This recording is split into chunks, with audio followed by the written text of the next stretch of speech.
Eternal Thirst. Part 10. The war spreads. After the night when the vampires rose again, fear spread like fire. People whispered in the taverns, in the fields, even in their own homes. Every shadow seemed dangerous. Every sound in the forest was a threat. The people knew they needed protection, and so secret orders of hunters were born. At the center of it all stood Kareem and Elder Longbottom. Both men carried hatred deep in their hearts, shaped by years of battles with creatures they did not understand. Together, they became the leaders of this hidden movement. They forged silver weapons in the blacksmith's fire. Swords, arrows, daggers, even chains, all glowing with deadly light when touched by the flames. The smell of hot metal filled the air, mixed with burning coal, as blacksmiths worked day and night. Priests drew new symbols of protection, carving them into doors and walls. Strange signs burned on stones, wood, and even skin. Hunters carried talismans around their necks, believing they would protect them from the curse. But this was not enough for Elder Longbottom. He wanted more power. He remembered the dark days when witches roamed the land, and how their strength had turned entire villages into ash. And so he searched for them again. Whispers told of sorcerers living in the mountains, people who could call storms or speak with the dead.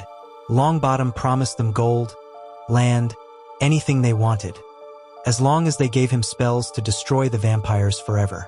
Kareem, though younger, was no less ruthless. He trained hunters to move silently, to strike with precision. He taught them that vampires were no longer human, that they deserved no mercy. In his heart, there was no room for doubt. Meanwhile, Shine watched all of this unfold. She felt it deep inside. The war had begun, and it was not her fault, but she was part of it now. The vampires, her new people, no longer dreamed of being human again. Some enjoyed their new strength, the speed, the power, the feeling of blood in their veins. And many of them wanted revenge. They started this war, they whispered. The humans fired the first arrow. Shine stood before them, her voice trembling but strong. "Listen to me," she said. "If we answer hate with hate, this world will burn. But if we spill blood, it will never stop." Some of the vampires lowered their eyes, but others hissed in anger. "We will not crawl back like dogs," one shouted. Another bared his teeth. "Mercy is weakness." And so a crack began to form between them, a division that could never truly heal. The first great battle happened not in the forests, but far away in Ducklia, the ancient port city on the river, where stone bridges crossed the water and towers rose against the gray sky. Ships came and went with goods, people sang in the markets, and then war came to them. Hunters filled the city, hiding in the narrow streets, their silver weapons ready. Kareem led them himself, his face like stone, his bow always in his hand. From the shadows, the vampires came. Their red eyes glowed in the dark, their footsteps silent.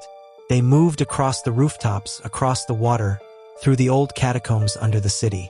And with them came Shine, torn between both worlds, her heart heavy with fear. When the fighting began, it was chaos. Arrows flew through the air. Screams echoed in the night. Fire spread through wooden houses as humans and vampires clashed in the streets. The smell of smoke, blood, and burning flesh covered everything. Ordinary people suffered the most. Families were trapped in their homes as fire consumed them. Children screamed, searching for their parents. Innocent men and women were cut down between the two sides, not knowing who was friend and who was enemy. And in the middle of it all stood Elder Longbottom. His staff glowed with symbols given by the witches, his silver armor shining like the moon. He raised his voice over the noise of battle, shouting commands. But fate had other plans. From the crowd, a vampire lunged at him. Tall, pale, his eyes burning with rage. His fangs gleamed as he cried out, "You killed my son." He was only 15. It was true. Longbottom had slain the boy when their first attack to the vampires. To the elder, it was justice. To this father, it was unforgivable. The fight was brutal. Steel clashed, fire burned, and magic cracked in the air. But in the end, The vampire's rage was stronger. He drove his claws deep into Longbottom's chest, tearing the life from him. The elder screamed, and then fell, blood soaking the stones of Lutetia. Even the witch's spells could not save him. Revenge had taken everything. Shine saw it all. Her heart broke at the sight of so much death. Not just hunters, not just vampires, but children, mothers, fathers, all caught in a war they did not choose. And she knew, if she did nothing, the world would drown in blood. So she stepped forward. Her voice rose above the battle, clear and powerful. "Stop this madness," she cried. "If you kill each other, nothing will remain. You fight for power, for revenge, but you forget the innocent. You forget life itself." For a moment, the fighting slowed. Kareem turned, his bow still in his hand, staring at her. His eyes were full of anger, but also confusion. Somewhere, deep inside, he still remembered the girl she once was. The surviving humans, those who had not burned, not bled out in the streets, looked at her with desperate hope, and Shine gave them protection. Her power spread like light, a barrier of strength and warmth, shielding the living from the claws and fangs around them. The fire slowed. The arrows stopped. Kareem and the last survivors escaped the city under her protection. Without her, they would have all been slaughtered. But the vampires were furious. To them, Shine was no savior. She was a traitor. She had chosen the humans over her own people. Their eyes burned with rage as they hissed her name like poison. "You are no sister of ours," they said. "You are our enemy now." They attacked with all their might, but Shine's strength was greater. Her light burned them, forcing them to scatter. At last, they fled, slipping back into the shadows of the world. But they did not vanish. They spread further, across lands and seas, their hunger growing, their anger burning.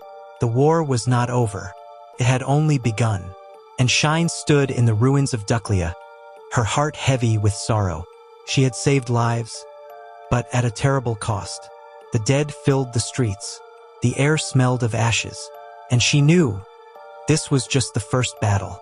The world would never be the same again.